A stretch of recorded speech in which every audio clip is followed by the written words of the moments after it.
ultimate race. And the race is on. Dr. Choice from the outside rushing up is Conquista Boy.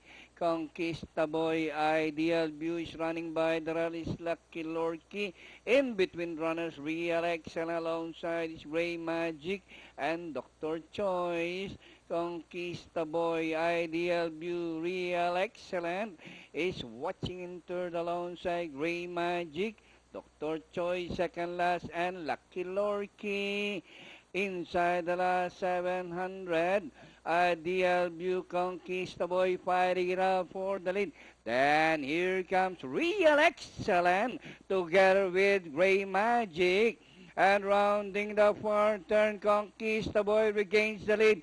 Ideal View, Real Excellent, and Gray Magic as they swing towards the final turn. Conquista Boy, Real Excellent is on the outside. Ideal View done on the inside. Three runners fighting it out for the lead. Real Excellent on the outside. And Conquista Boy, Ideal View, Gray Magic. And nearing the last 50, it's all entry number 2, Real Excellent second. Close Conquista Boy, Ideal View. Gray Magic took fourth. Dr. Choice.